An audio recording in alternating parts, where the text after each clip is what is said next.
Bueno, y entonces hablábamos de este marco, ¿no? Estos límites que impone el poder, dentro de los cuales el sujeto se desenvuelve y dentro de los cuales se dan estas relaciones de poder. Hay que señalar aquí, y Foucault lo dice expresamente, que su preocupación no es el poder. Aunque habitualmente se vincula a Foucault con una teoría del poder, en realidad lo que plantea Foucault es una teoría respecto al sujeto, cómo los sujetos son constituidos en diferentes épocas con diferentes mecanismos, ¿no? Pero para poder entender cómo el sujeto es sujetado, ¿no? Es imposible hacer esto sin entender cómo funciona el poder, y de ahí las indagaciones de Foucault acerca de este tema. Pero no es que su preocupación central fuera el poder, sino su preocupación central es el sujeto. Ahora veamos algunas de las preguntas que ya son más específicas. Por ejemplo, señalan si la lucha es contra el poder o contra quienes poseen el poder. Esta pregunta es tremendamente interesante. Pensemos en lo siguiente.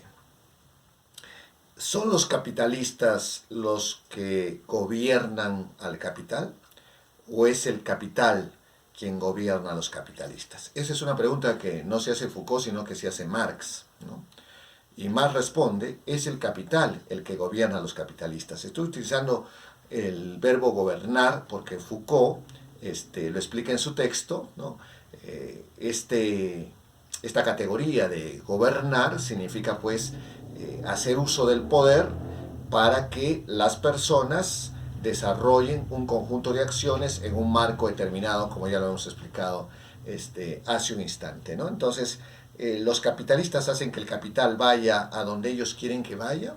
¿O es el capital que hace que los capitalistas se muevan en ciertos límites y con ciertas acciones, ¿no? Entonces Marx responde que lo correcto es lo segundo. Entonces es igual, cuando Foucault coloca de ejemplo la lucha que se da por el poder que los hombres ejercen sobre las mujeres, esa lucha tiene que ser contra los varones como individuos, como personas concretas, o es contra ciertas relaciones de poder en las cuales también se mueven los varones.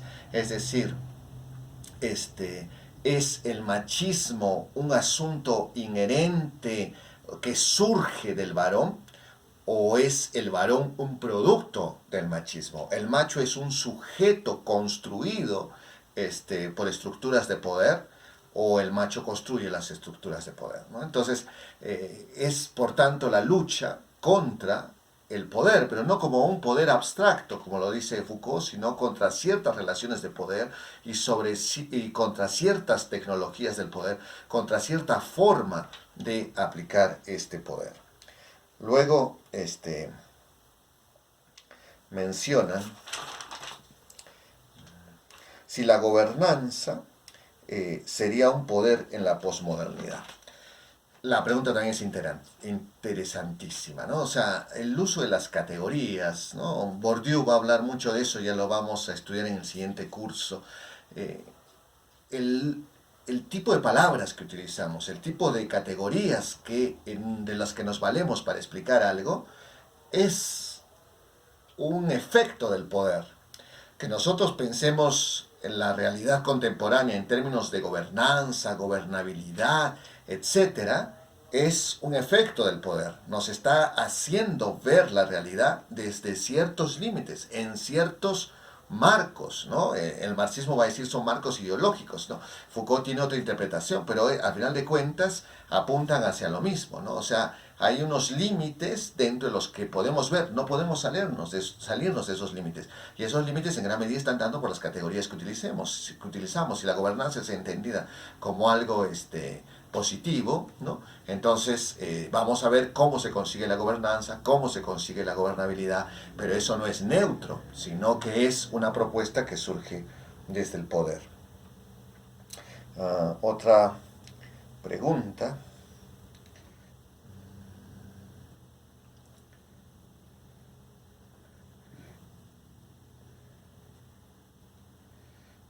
Por ejemplo, dice, la racionalización y su relación con el poder y la ciencia, ¿no? Ya lo hemos explicado, pero en todo caso reiteramos que a final de cuentas la ciencia tiene el poder de establecer qué cosa es verdad y qué cosa no es verdad. Pero ya hemos dicho también que a menudo esas verdades de la ciencia luego son cambiadas por otras verdades, por lo tanto no se trataban de verdades absolutas. La globalización. ¿Cómo entra el asunto de la globalización?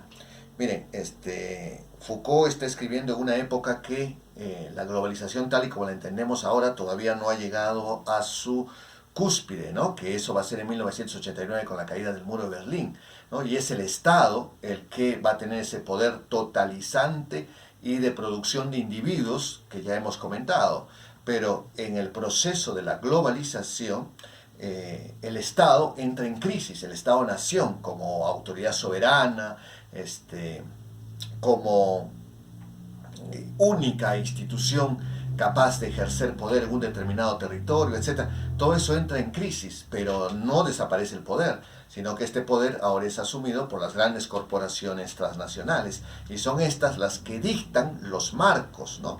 Por eso a eso se le va a llamar desde el marxismo capitalismo cultural, ¿no? O sea, es un conjunto de ideas, un conjunto de estilos de vida, un conjunto de cosas que nosotros consideramos positivas, dentro de las cuales se mueve la sociedad, ¿no? Y entonces ya no es pues el poder del Estado, aunque ahora estamos regresando porque ahora la globalización está en crisis, pero sigue siendo el poder, y eso es lo importante, reconocer que el poder sigue allí presente. Bueno, también me han hecho unas preguntas que me las han enviado por teléfono. Vamos a tratar de comentar algunas de ellas. Bueno, dice, ¿qué es lo que le preocupaba a Foucault? ¿No? Ya lo hemos dicho, lo que le preocupa mucho más que el asunto del el poder, el asunto del sujeto. Luego hacen una pregunta acerca de cómo podríamos hacer para liberarnos de la construcción de nuestra subjetividad, ¿no? Y eso ya es un asunto mucho más complejo y mucho más difícil de responder, porque en primer lugar, no todas las teorías sociológicas consideran que es posible liberarse de el ejercicio del poder, ¿no? O sea que finalmente nuestras posibilidades de alcanzar una libertad y no ser prisioneros de ciertas relaciones de producción, de ciertos marcos ideológicos, de ciertas relaciones de poder desde el punto de vista de Foucault, son bastante pequeñas. La teoría de Foucault puede ser aplicada en la actualidad, por supuesto. Miren, la pandemia es un ejemplo brillante. ¿Qué cosa es salud? ¿La salud es salud? ¿O la salud es lo que el poder dice que es salud? ¿No? O sea, para mantenernos con buena salud debemos quedarnos en casa. Es la propaganda a nivel mundial. ¿Quedarse en casa es salud? Bueno, hace unos años nada más, ningún médico recomendaría quedarse en casa. Por el contrario, salga de su casa para mantenerse saludable, no porque afuera haya virus o no haya virus, sino porque estar encerrado a un ser social como es el ser humano no puede ser en ningún sentido saludable, ¿no? Entonces, les recomiendo la conferencia del doctor Ramón Rocha, que habló sobre, desde la medicina social, acerca de este asunto de la pandemia.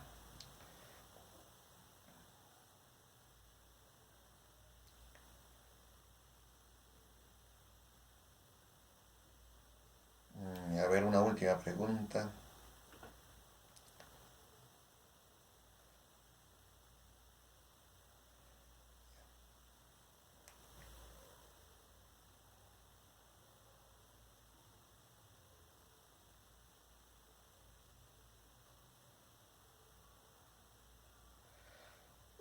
¿Cómo cambia, dice, la sociedad cuando pasamos de el feudalismo a la sociedad industrial, ¿no? Entonces aquí la clave para Foucault es el proceso de racionalización, o el imperio de la razón que surge como caída de Dios en la sociedad premoderna, ¿no? Y eso ya hemos explicado hace un momento, pero en todo caso se fijan ciertos límites dentro de los cuales nos desenvolvemos y el Estado va a jugar un papel fundamental en el ejercicio del poder.